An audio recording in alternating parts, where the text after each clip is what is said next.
नमस्कार, मी सचिन गव्हाणे आपलं स्वागत करतो न्यूज टॉप 9 या बुलेटिन मध्ये। सध्या राज्यामध्ये अनेक भागांमध्ये पेट्रोल आणि डिझेलचं टंचाई असल्याचं बोललं जाते, परंतु सरकारकडून त्याला नकार दिला जातोय। पुरेसा साठा उपलब्ध असल्याचं मुख्यमंत्र्यांनी देखील सांगितलंय। त्या संदर्भातल्या टॉप 9 बातम्या। महाराष्ट्रात पेट्रोल डिझेलचा पुरेसा साठा, मात्र पॅनिकमुळे इंधन पुरवठ्यामुळे तुटवडा निर्माण होतोय। मुख्यमंत्री देवेंद्र फडणवीसांची माहिती, तर पॅनिक होऊन इंधन खरेदी न करण्याचं आवाहन।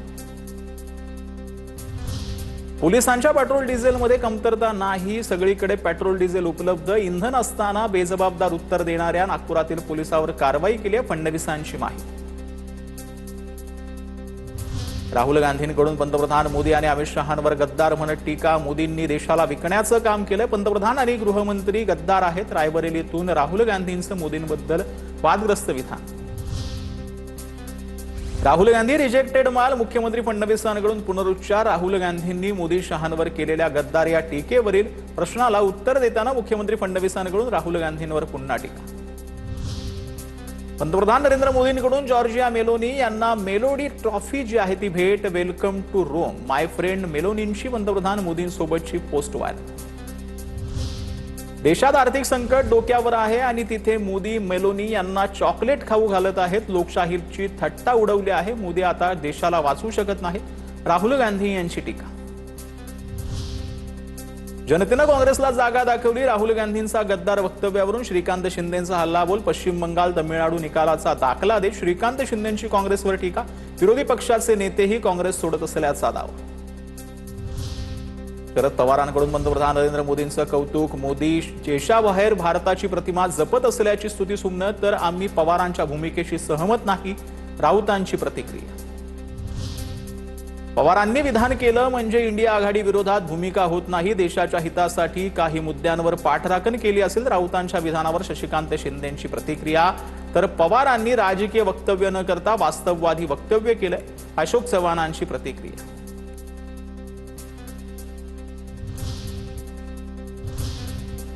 आता पाहूयात मोठ्या राजकीय टॉप 9।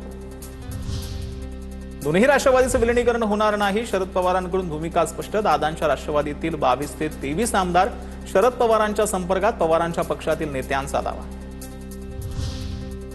राष्ट्रवादीचा एकही आमदार पवारांना भेटला नाही, सर्व आमदार पक्षासोबतच। उमेश पाटलांकडून स्पष्ट, 22 ते 23 आमदार संपर्कात असल्याच्या दाव्यानंतर आमदारांना फोनाफोन।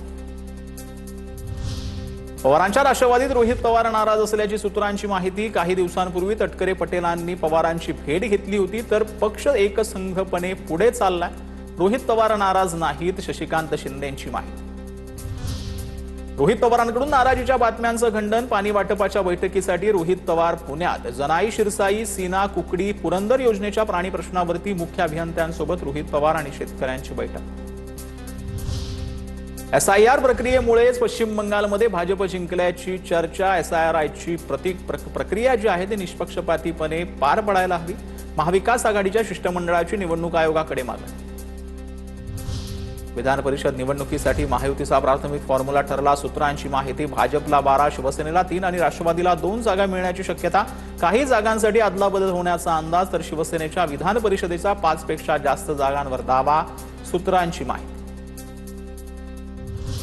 विधान परिषदेच्या जागा महायुती एकत्रच लढवणार, या संदर्भात एकत्र बसून निर्णय घेऊ, मुख्यमंत्री देवेंद्र फडणवीसांचं विधान परिषदेसंदर्भात महत्त्वाचं विधान।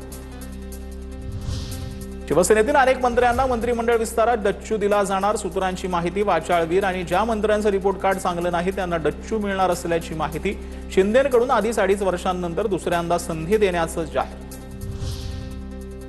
देशाच्या रक्षणासाठी मोदींनी सांगितलं तर समुद्रात उडी मारू, भाजपचे विधान परिषदेचे आमदार प्रमोद जठार यांचं वक्तव्य। मोदींनी देशाला आत्मनिर्भरतेचा आणि राष्ट्रभक्तीचा मार्ग दाखवला, असंही वक्तव्य। तर नीट पेपर फुटी प्रकरणामध्ये दररोज नवनवे खुलासे होतात, त्या संदर्भातल्या टॉप 9 बातम्या पाहूया। नीट पेपर फुटी प्रकरणामध्ये मोठेगावकरांच्या सुनियोजित कट। मोठेगावकरांच PV कुलकर्णी आणि मनीषा मांढरेंची NTA मध्ये वर्णी लावल्याचं आता समोर आलेलं आहे। या संदर्भात जी आहे ती धक्कादायक माहिती जी आहे ती आता CBI तपासामधून पुढे येते। नीट पेपर फुटी प्रकरणामध्ये आरोपी शुभम खैरनारला 5 दिवसांची सीबीआय कोठडी सुनावण्यात आली. सीबीआयनं केलेली मागणी कोर्टाकडून मान्य करण्यात आली. शुभम खैरनारकडे मिळालेल्या काही इलेक्ट्रॉनिक उपकरणांची तपासणी करायची आहे. इतर आरोपींसमोर बसून त्याची चौकशी करायची असल्याचं सीबीआयचं म्हणणं आहे. नीट परीक्षेमध्ये 23 लाख विद्यार्थ्यांचा शैक्षणिक अपघात. विद्यार्थ्यांना पंतप्रधान सहायता निधीतून प्रत्येकी 10 लाख द्या. माजी मंत्री सुबोध सावजी यांची पंतप्रधान मोदींकडे मागणी. केंद्रीय शिक्षण मंत्र्यांवरती सदोष मनुष्यवधाचा गुन्हा दाखल करण्याचीही मागणी. नीटच्या पुनर्परीक्षेला जाणारे विद्यार्थी डिप्रेशनमध्ये. पेपर फुटीमुळे पुन्हा परीक्षा द्यावी लागणार असल्यानं विद्यार्थ्यांचा संताप. पेपर फुटीतील आरोपींवरती देशद्रोहाचा गुन्हा दाखल करण्याची मागणी. 21 जूनला नीटची पुनर्परीक्षा होणार. नाशिकमधील आरसीसी मोठेगावकर क्लास अखेर बंद. नीट पेपर फुटी प्रकरणी मोठेगावकरांच्या अटकेनंतर क्लास बंद. क्लास संचालक जे आहेत सीबीआयच्या रडारवर आल्यानंतर शिक्षण क्षेत्रात खळबळ. मोठेगावकरांच्या राज्यभरातील क्लासेसवर सीबीआयची छापेमारी करण्याची शक्यता. नीट पेपर फुटी प्रकरणामध्ये लातूरमधील डॉक्टरांची सीबीआयकडून चौकशी. लातूरमधील 3 डॉक्टर नीट पेपर फुटीमध्ये सहभागी असल्याची सीबीआयला शंका. काल रात्री 2 डॉक्टरांची चौकशी करत कागद आणि या संदर्भात एका डॉक्टरला देखील बालरोग तज्ज्ञाला अटक करण्यात आलेली अशी देखील माहिती आता समोर येते.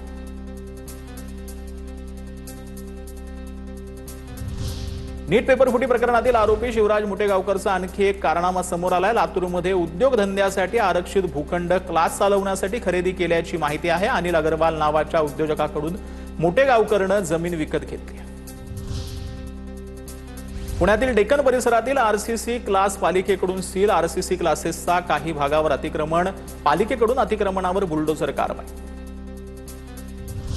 2024ला नीटचा पेपर फुटला होता. त्याचं पुढे काय झालं? वैद्यकीय अभ्यासक मनोज पिंगळेंचा सवाल. नीट परीक्षेचं काम आयपीएस अधिकाऱ्यांच्या हातात द्या. पिंगळेंची मागणी.